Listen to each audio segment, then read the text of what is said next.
And we're back with another episode of Fanrun Varsity Spotlight, ready to bring the heat to you on a Friday this time because we have a big time guest that's coming off a big win from Thursday night. If you haven't guessed it by now, it's an Oak Ridge Wildcat. It's a guy we've had on before, going back to last year. He's a senior this year, and he's a big time recruit out of the state. Uh, it's none other than Brandon Heyward from Oak Ridge. Brandon, welcome back. Thank you.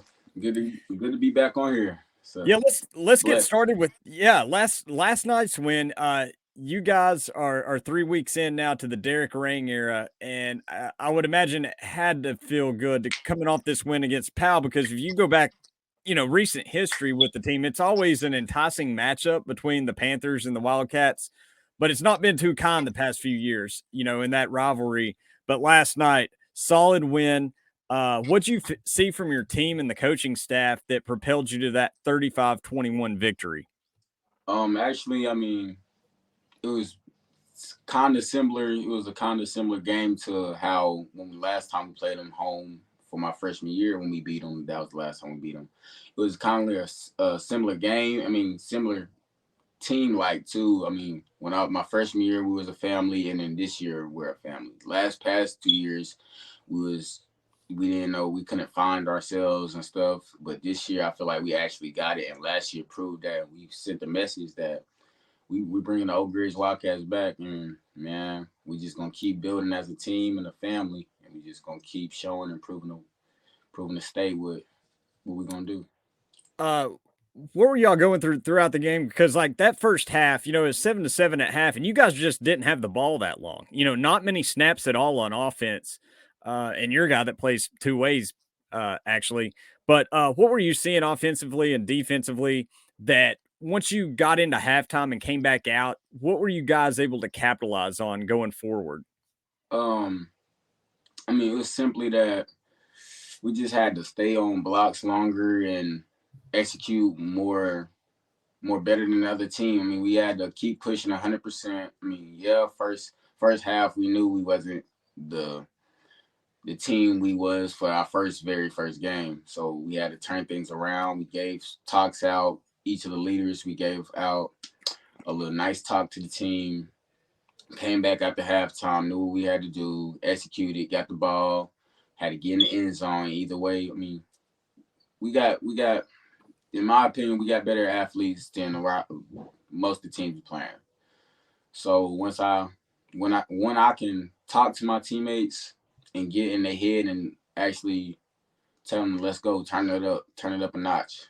They listen to me, and man, they turned up last night. I mean, they prove that they can be just like me and got the capability to make this team a great team. Seemed like to me the star of the show was DeJavis Dozier, and a lot of other key players stepped up. Almani Rimbert, Will Presley, yourself. You had a 50-yard touchdown connection there with new quarterback Blaine Stansberry. But I wanted to start with Dozier, man. Like, what has it been like? You've been with him for a while now, and you guys have been captains. What's it been like paired up with him and seeing his progression throughout his high school career to what he is now? Because he looks like an unstoppable force out there. I mean, I'm glad he just didn't change schools on us coming out of middle school. Coming out of middle school, my eighth grade year, when I finally played with my middle school, we went undefeated. We had similar players that we got right now on the team, including me, Elijah Bradley, Sean Knowles, Almani, DeJavis, Boosie, Price Davis.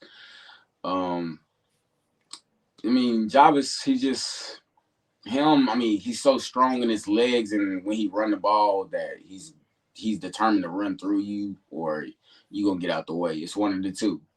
Like when he gets the ball, it's determined he's trying to score the ball. It's not trying to get this so and so yards. He's trying to do it whatever he can to get the ball in the end zone. He's a bull. He's not even a dog. He's a bull. Like dude's a beast for real. What was it like, or what has it been like these first few weeks connecting with Blaine Stansberry? He's a 2026 quarterback, so he's just a sophomore, but the guy looked poised. He looked comfortable out there. What's it been like working with him? Um, I mean, Blaine when he came last year, me and him. I mean, I when I found out that we was getting a new QB, of course, I already hit him up. Boom, boom, let's hit the field. So we hit in the field a couple times. I got him with me and my older guys. So in college, they was back in town at the time. So we in there, we throwing routes and stuff, throwing routes on the ball. Can you hear me now? Yeah, yeah, you're good. Okay. We just throwing routes and stuff. So I can see he can throw. He has an arm. So at the time he's coming in as a freshman. I didn't know if he was gonna start or not. So that year went by. This year I knew he was gonna be our starter after our QB left, Ethan Garza. So I knew he had to be our starter. So we was going to the field more and linking up more so we can get that connection and stuff like that. So I mean, throughout practice and spring ball, he just improved, like throwing the ball with his pads on, getting stronger, getting his shoulder stronger and stuff like that, getting the ball out faster. I tell him like, come on, throw the ball faster, or when the ball needs to be coming out before I get out the break or something like that. I mean, it didn't change into the game now. I mean, we second game in, and I already have 180 yards from my boy Blaine, so it's going it's gonna be a great season. You mentioned some leadership stuff going on this year with the culture in the locker room. What have you personally experienced as you've been a captain for quite some time now? As your own development of leadership skills, how has that progressed with you? Um, Honestly, I never thought I could get to this point, but here I grew a lot from. I used to have I'll get so frustrated at a point on the field when I just start losing it, start talking the ways I'm not supposed to talk to my teammates and stuff like that. Instead of encouraging them, we, I'm just like, I wasn't putting them down, but the way I was saying it wasn't the best way I could get it across. So once I started realizing what I was doing, I had to start realizing that that's not the role I'm supposed to be doing it. That's not the way I'm supposed to be saying it. So becoming a leader really helped me from the church too. So once I realized that I can bring that church leader to the field, plus have that football side on the field, then that everything would tie in. So I worked on that, and it brought me a long way. I pray with my guys now. I take a group to the end zone, a bigger group every single game. Um, we, we do the right things in the locker room. We're not goofing around. We're not doing nothing we're supposed to do. That's how it's gonna have to roll. Our leaders, we know we're not pulling up with no foolishness, and we can't afford to have nobody kicked off the team. So, how has that meshed with Derek Ring and him coming in his first year with what he envisions and what he wants to do? You guys have kind of molded yourselves into leaders and kind of growing there. So, what's that transition been like with a new head coach in Derek Ring? Well, for me, going on to my third coach, I knew now it's like I've been here longer than the coaches, so I know how everything roll. I know each player, how they act and stuff like that. So I have to bring him into the fold. I have to get him to trust me that so he can see that I can control my peers, the ones on my team, see if they can look up to me and be able to trust me also. So I feel like Coach Rain, when he first came, he seen that. He already heard about me and I guess the rumors of me being a leader, but I had to actually prove to him that and show him that I was that leader that he was hearing about and stuff like that. So I feel like once Coach Rain seen that, he got more comfortable in the system. He got more comfortable into coming to the leaders and talking to us to get to these players and stuff like that. So What about the defense? You not only are you a wide receiver, but you're also a DB. You play both ways. What have you seen defensively up until this point of the season? um, we got one heck of a defense right now. We good, but we can be great.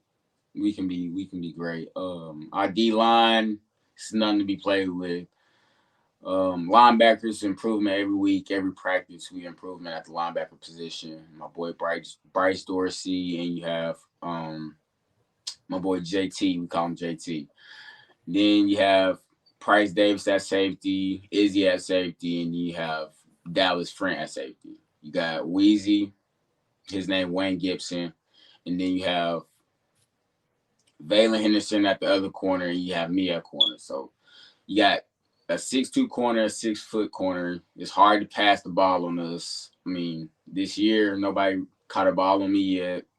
I feel like it's hard, like for when other teams watch our huddle and stuff like that against our defense, they hard to like pick schemes against us because I mean we so every position on the field is so we got so much depth and so many skilled players that's good enough to play that position to lock down that side of the field and they side of the zone and stuff like that. So our defense is gonna be hard to get through for real, and we're gonna defense wins games. Defense win games. That's all it is.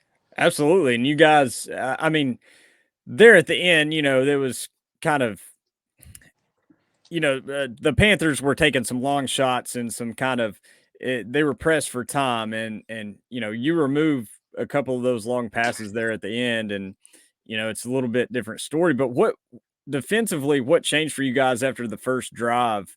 The Panthers struck early, but like you mentioned, you guys were able to play sound defensively, even after a few penalties. I think you guys had like 3 penalties on the first drive, but after that, it was pretty clean, and you guys played solid the rest throughout. Yeah, I mean, first half our defense was if it was just little mistakes, mind games and stuff like that at the beginning. I mean, so much adrenaline. They're moving too fast, not thinking, like not processing how they supposed to play. That they just it's the beginning of the game. They moving so fast. Yeah, we had major penalties. Hitting the punter, jumping off sides. What a late hit I think or something Yeah. like that. So yeah, we helped them get down the field and score, but like I told them, they wasn't supposed to score the whole first half, and I mean I stand on that, but gotta move on, and we're gonna work on that in practice. We're gonna fix what we did and fix those little mistakes that we had, those little breakdown errors. After the first few weeks of the new season, what's the mindset as you guys go down? You got a stretch of road games coming up, and then also you need to try to lock down District 3 in 5A. What's the mindset off of a couple of big wins early on? Right now I tell them every single day, every single week, we gotta go 1-0 every week. 1-0 every week. Next week we gotta go 1-0. Really for practices we gotta go 1-0. So we can't have no bad practices. We're gonna have a short week this week going against our next component, Karn. So I think we start practicing on the Tuesday. So already we gotta come with our minds focused. Gotta come determined to win and get through third week, and then we gotta jump on the road to go to McMahon on the fourth week. We gotta handle that, go 1-0. We got to keep that train going. We got to keep going 100% each game for 4 quarters on both sides of the ball and be determined to win. This time last year, it was about this time last year when you hopped on here, and back then you had in terms of the recruiting, I think you shortly after that you came out with the top 8. Some schools that were involved: Tennessee, Missouri, Mississippi State, just to name a few. Uh, Give us an update on the recruiting trail, and is that 8 narrowing down to like a top 4, or has there been some massive changes? What's going on there? We do have a nice little top 4. I got Vanderbilt, Virginia Tech. We still got UT in the mix. Is there one more? Yeah, we got one more. We got Alabama in the mix too. All right. I know that you kind of hinted at it last year, in a way, but you made no bones about it that you're a Bama fan. Yeah, you Yeah. model yourself after Devontae Smith, Jerry Mm. Judy. As a receiver, uh, you know, what have you been able to pick up from some of those guys, or even guys that you work with, whether it's 7-on-7 or guys that you've played with before, just guys you look up to and their technique and the dedication they put in? What have you been able to pull away from that's helped your game? Um. Okay. What I got from the older players that Devontae Smith and I used to always watch their releases off the line and how fast they can get off the line and what's the fastest release to get off the line. So I used to always watch that, the little things, the little footwork and stuff like that they used to do, and the little.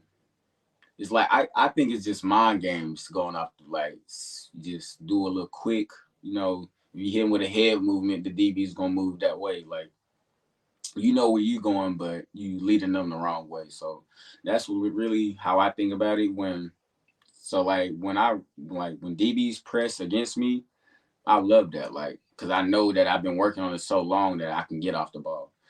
So that's one thing I always work on is releases, and then another thing is just how fast I can get out my break when I get to the top of my route and stuff like that. So when I watch that, I just see like what's the little things they do to get out their break so fast. How like close they got their legs and stuff like that. On when they break down and stuff like that. So I watch a lot of little things into routes and stuff like that. So I actually get to know the game and get to know what I'm doing, so I can get like perfect that. So I mean, I know. I mean, right now I'm working on finding a pregame workout receiver drill to do, so I can do that by myself or with the coach and stuff like that. So that's why I'm this year. That's why I'm trying to figure out who got the best pregame workout, so I can go ahead and copy that down. Well, some of your favorite things that you like or that get you juiced up, going back to last year, you're a steak guy, preferably ribeye. Yep. Um, you like to rock Rod Wave and Young Boy. That gets you Yeah. going.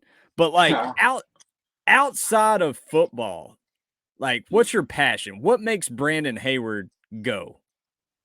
um, man, I do a lot. I'm a outside guy. I'm an outside guy. Um, go fishing. We can go. Let's go play kickball. We can just go out on the lake, go take pictures. I mean, I do a lot. I mean, I like being with my friends. I'm not really the type of person to just be stuck in the house, play the game or nothing like that. I like to go out, have fun, go with the community or something like that. Of course, I go to the football field a lot, but I mean, outside of that, yeah, I mean, I like to go out, take pictures, have fun. Let's go. I mean, we can go fish. It'd be days I want to just go sit on the lake, fish, chill with my guys. Actually, this weekend I'm gonna go and work on a boat dock. So I like doing construction and stuff like that. So I mean, I just like doing a lot. I mean, that came from when I was younger. I was raised doing stuff like that, and I always did hard work outside before I went to a sports event and stuff like that. So I always did the little manly work before I came and did the little kids play at the time. We mentioned the steak. You're a huge steak fan, but you like to dabble in some sweets every now and then. Last year, you picked the banana pudding cookie, I think. And Crumble has a fantastic rotation out this week, like they do every week. It's like I tell people about Oak Ridge. When I talk Oak Ridge football, I'm like, hey, they always have the athletes, right? You touched on Mhm. that. Crumble always has a potent lineup. And this week we got the traditional chocolate chip, French silk pie, snickerdoodle cupcake, cookie butter lava, chocolate peanut butter puffs, or a confetti cookie. So there's no banana variation right here, but out of those six, Brandon, what's the play? See, I'm going with the snickerdoodle Yeah, cookie. that one's that. Yeah, it's a cream cheese frosting, warm cinnamon sugar cookie, extra dash of cinnamon, by the way. That's pretty potent right there. I Yeah, gotta say see, that. Go ahead. I would take yeah, I'm gonna take the icing off. I Oh, ain't really okay. yeah, I'm gonna take the Okay. icing off. Uh, Well, in terms of no icing, there's also the confetti cookie. It's like a traditional sugar cookie with sprinkles inside the cookie. I'm gonna go with cookie butter lava. This one has the I don't know if you're familiar with the Biscoff cookies that like Mhm. a lot of people call them the airplane cookies because airlines used to have them, back in the day, and they would give those out. But it's a really good. It's a lot different cookie than most, but it's got that implemented in it, and I've had it before. It's Russell Smith's favorite, and it's one of my I would you talked about a top 4. This one might be cracking the top 4 for me. So, yeah, that's my pick. That's my play of the week at Crumble Cookies, Cookie Butter Lava. Go download the app, the Crumble app. You get a free birthday cookie right off the bat. We've got 3 locations in the area, but you Oak Ridge folks, Clinton Highway, not a far drive at all. Just drive down Clinton Highway, and Crumble is open till midnight on Friday and Saturday nights. So it's great for a late night pick me up after a hard fought game, hard fought victory. And that's what you took away last night, Brandon.